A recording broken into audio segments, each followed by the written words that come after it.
Nous allons voir maintenant comment corriger les teintes. Donc, nouveau projet. Je sélectionne une photo. J'ajoute une deuxième photo. Alors, je vais placer ce visage à la place de l'autre. Donc, pour faire ça, j'envoie le visage derrière. Je sélectionne la photo de devant. Et je vais gommer pour faire apparaître le visage derrière. Alors, forcément, on n'est pas à la même échelle. Il va donc falloir faire des corrections quand même. Donc, je sélectionne la photo de devant. Je vais sur le curseur transparence. J'enlève la transparence pour faire apparaître les deux photos. Rouler de la souris pour zoomer. Bouton de milieu enfoncé pendant que je glisse pour me déplacer dans la scène. Si vous voulez les ascenseurs, vous ne les avez pas, il faut les mettre ici, paramètres ascenseur visible. Donc maintenant je sélectionne la photo de devant pour la déplacer, la photo de derrière pardon pour la déplacer, sauf que si je clique, je vais déplacer la photo de devant. Alors je vais décocher la case souris, comme ça je ne peux plus sélectionner une photo avec la souris. La photo qui est sélectionnée, ben, elle reste sélectionnée tant que je n'ai pas désélectionné une autre ici. Donc vous voyez, je bouge la photo de derrière, je peux la bouger, donc la redimensionner pour la faire correspondre au visage de devant. Donc touche majuscule enfoncée, clic enfoncé, clic gauche, et je glisse. Voilà, on peut le faire ici également, comme on l'a vu dans la première vidéo. Voilà, donc on est plus ou moins bon.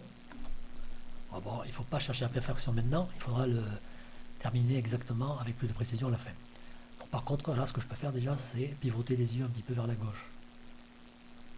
Donc, je vais pivoter à 4, non, 5. Une fois qu'on est bon au niveau du pivot, on finalise. Voilà, vous voyez que là, il a pivoté également ici. Donc, ne pas oublier de finaliser surtout. Hein. C'est important ça, parce que après, lorsque vous mélangez plusieurs photos, vous risquez d'avoir des petits problèmes de rendu à la sortie. Alors, je repars sur la photo de devant, je remets la transparence à 0. Donc maintenant, je vais gommer. Petit zoom. Je gomme la photo de devant. Première chose à faire avant d'oublier, je sélectionne, je coche ici. Pourquoi? Je vais le dire dans quelques secondes. Donc, gomme, et je gomme. Bon, imaginez que je vais encore gommer encore un petit peu plus, j'ai oublié. Donc, je vais commencer à cliquer ici, par exemple.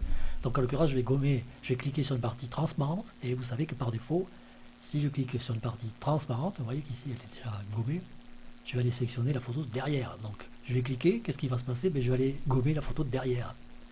Alors, je ne vais pas comprendre, j'ai cliqué ici, je gomme la photo de derrière, parce que j'ai sélectionné la photo de derrière et je vais gommer. Alors donc, pour ça qu'il faut cocher, comme ça au moins on est sûr que même si on clique sur une partie transparente, on continue à sélectionner celle qui est devant. Donc je gomme et je continue à gommer un peu plus. Bon, c'est pas grave si on va plus loin. Alors ce que je vais faire, je vais même gommer une partie du coup. Là. Comme ça va m'aider à faire correspondre les teintes. Bon, déjà on voit que le coup il est pas au bon endroit, donc je prends la photo de derrière. Je reviens ici, puisque pour l'instant je suis sur un pinceau, donc avec un pinceau je ne vais pas pouvoir bouger la photo, je peux faire que peindre ou gommer, etc. Donc pour bouger la photo, il faut que je vienne ici, photo derrière sélectionnée, souris décochée, il ne faut pas sélectionner celle de devant, et ben, pas grave, ça ne servait à rien, j'ai sélectionné celle de devant. Donc je redécoche derrière, voilà, donc le coup il est plus ou moins bon là, je pense que ça passera. Ok.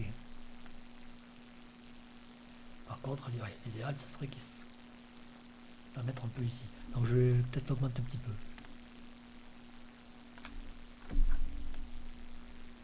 Voilà. Donc là, on est bon. Plus ou moins. Ouais, plutôt moins que plus. D'ailleurs, il vaudrait mieux le mettre un peu plus ici. Augmenter encore un peu.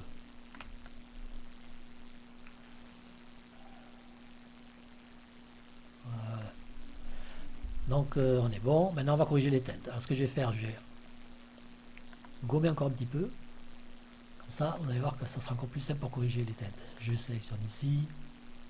Non, pardon. Je sélectionne ici. Oulala. CTRL Z pour revenir en arrière. Je sélectionne ici. Voilà. Et je vais gommer un peu plus que prévu pour voir la différence des teintes ici. Donc maintenant, je viens sur la photo à corriger. Je vais sur teinte. Et je vais corriger les trois couleurs primaires, rouge, vert, bleu. Donc je mets sur le rouge, je vais corriger la luminosité pour faire correspondre au reste. Donc je peux faire ici, un par un ici, ou 5 par 5 en tapant sur la touche moins ou plus du clavier. 5, 5, 5, 5, 5, 5 en plus ou en moins. Pour passer, alors maintenant lorsque je vais sur corriger, je vois le résultat, ce que ça donne. Pour passer de l'un à l'autre, touche espace, espace, espace. Si je suis sur le vert, espace, espace, etc. Et pour passer rouge vers bleu, on peut également taper 1, 2, 3.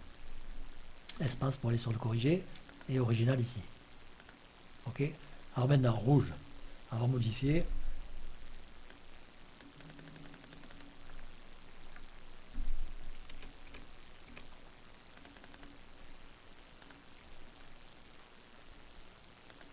Vert.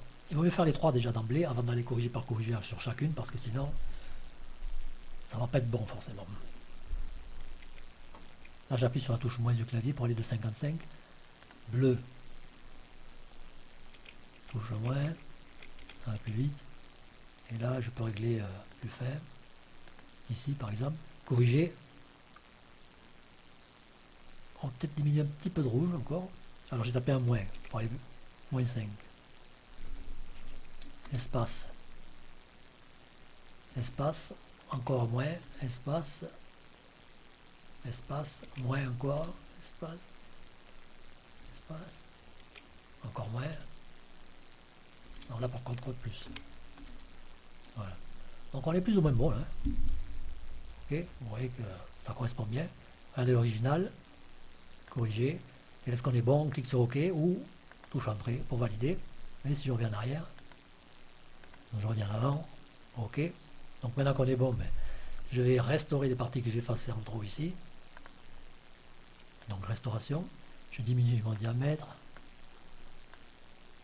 Non, c'est l'inverse en fait. Si je restaure, oui, en fait ça c'est l'oreille qui correspond à la photo de devant. Alors ce que je vais faire, pour voir si je gomme, ce que ça donne. Oui. Voilà. Mieux. Maintenant je restaure en bas. Je regomme de nouveau.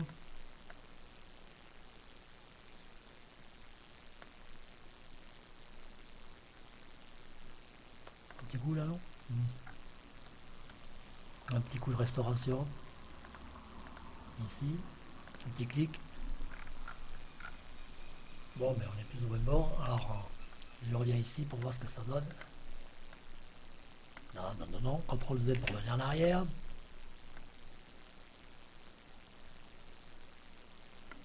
Voilà. Et maintenant, j'exporte ma photo.